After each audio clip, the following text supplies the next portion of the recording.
Pintu teater satu segera dibuka. Bagi kalian para pengangguran yang masih satu passion dengan kaum rebahan, tidak percaya diri, dan tidak punya pacar, muasabah diri Anda. Karena kami bukan ajang pencari jodoh.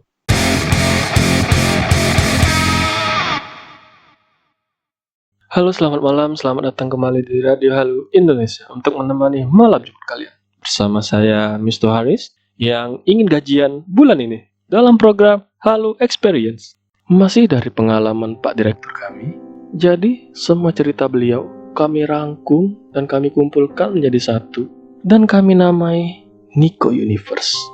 Kali ini saya tidak sendirian, saya ditemani oleh Mr. Right, tapi kehadirannya belum ada di sini. Oh, sepertinya saya mendengar suara motornya dari luar.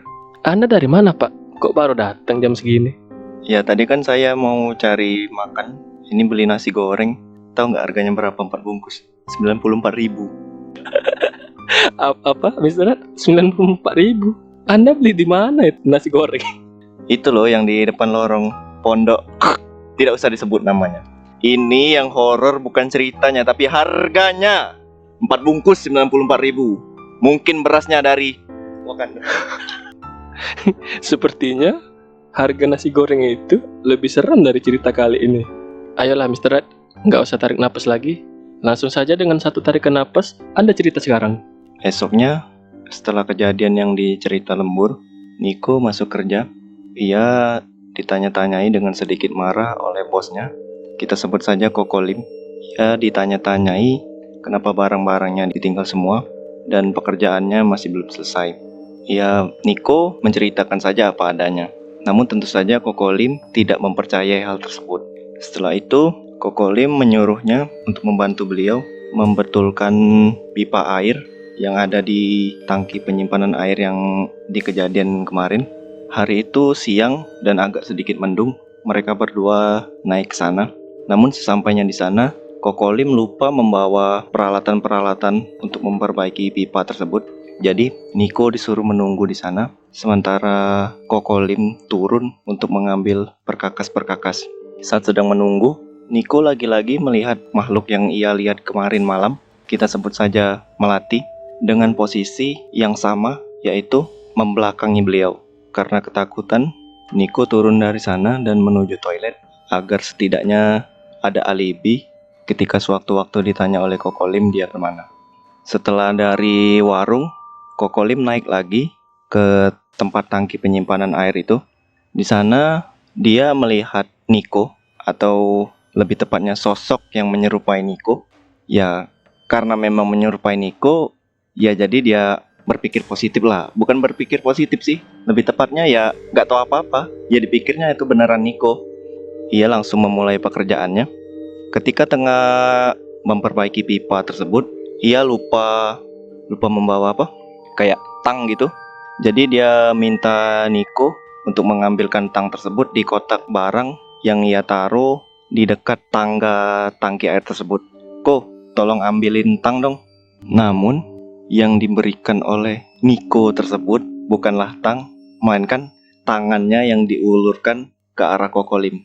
Lantas Kokolim memegang tangan yang dingin tersebut.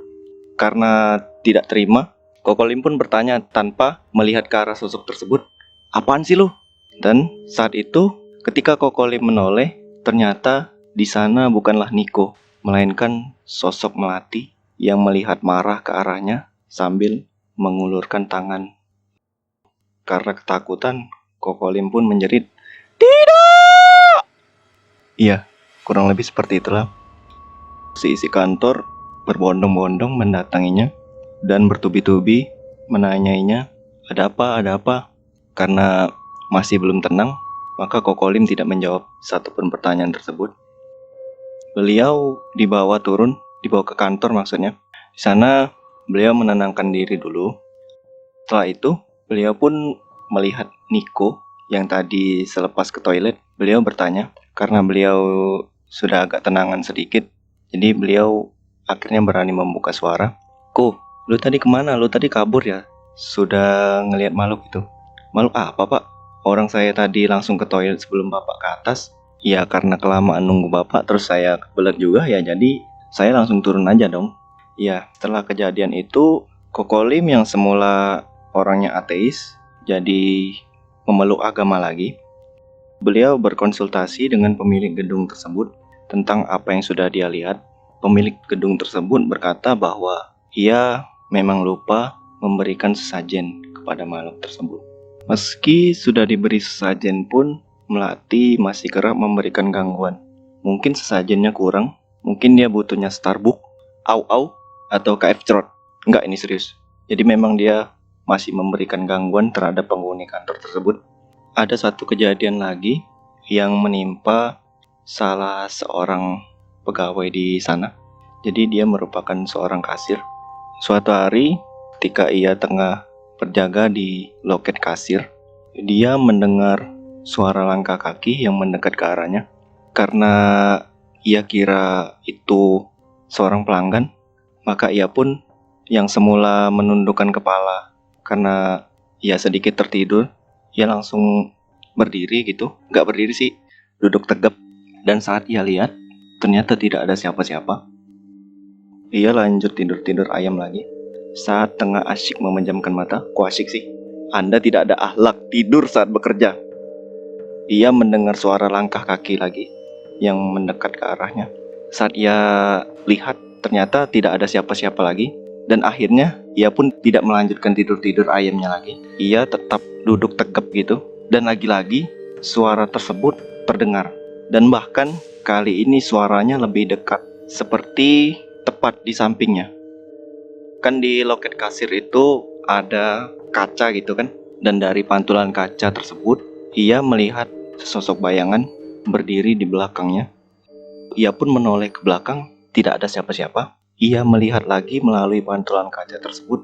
Sosok itu masih ada, masih di tempat yang sama. Ia menoleh, masih tidak ada juga. Saat ia menoleh lagi ke arah kaca, makhluk tersebut sudah berada dekat sekali dengannya, di belakang dia, dengan posisi yang mungkin punggungnya sama makhluk tersebut bisa dikatakan bersentuhan. Karena ketakutan, ia pun berteriak, "Tolong! Tolong! Ada serigala!" Enggak begitu. Ya tapi kira-kira gitulah. Lalu seisi kantor pun berbondong-bondong mendatanginya, yang saat itu tengah menutupi wajahnya dengan tangan sambil badannya gemeteran gitu. Ia pun ditanya-tanyai, ada apa? Ia pun menjelaskan apa yang ia alami barusan. Setelah kejadian itu, kantor tersebut mengadakan pengajian, dan usut punya usut, ternyata kasir tersebut selama bekerja di sana memiliki suatu kebiasaan buruk. Jadi dia kerap membuang pembalut sembarangan. Kan biasalah namanya cewek kan, suka datang bulan. Nah, dia buang pembalutnya itu ya sembarangan, sehingga mengundang makhluk-makhluk tadi. Dan yang mengganggunya di hari itu masih sosok Melati tadi. Ya yang pasti dia nggak seneng dong. Ya rasain Anda aja, rumah Anda tiba-tiba dilemparin sampah, dilemparin pembalut, pasti nggak seneng kan? Nah, begitulah ceritanya. Apakah kalian juga pernah mengalami hal yang sama? Komen di bawah ya. Iya, Anda menceritakan tadi itu sangat menghayati. Sampai saya lupa harga nasi goreng yang 94.000 tadi. Dan ada satu kalimat yang bikin abang terkejut, terheran-heran tadi adalah tidak. Sampai saya melompat dari kursi saya. Padahal di ruangan ini tidak ada kursi, tidak ada sofa. Padahal lantainya aja lantai semen.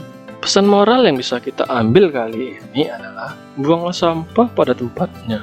Buanglah mantan pada yang membutuhkan. Sebelum mengakhiri segmen kali ini, izinkan saya seperti biasa, it's not about what you believe, it's about how you behave. Mohon maaf, kali ini saya tidak perlu Mr. Red lagi untuk mengerti. Ini saya ambil dari kamus keluarga turun-temurun 3 generasi. Yang berarti ini bukan percaya atau tidaknya kita pada mereka. Lebih kepada sikap kita menanggapi mereka atau tidak. Mereka peduli dengan diri mereka sendiri dan kita peduli dengan dunia kita sendiri. Jangan lupa seperti biasa like, komen, dan subscribe. Karena subscribe itu gratis. Biar kami mendapat AdSense untuk mendirikan bangunan kantor kami di rumah Mr. Hans. Dan tambahan satu lagi, biar kami dapat uang untuk memanggil perukia. Kalau kami mengalami gangguan dari makhluk metafisika. Saya Mr. Haris. Saya undur diri. Jangan rindu saya. Bye.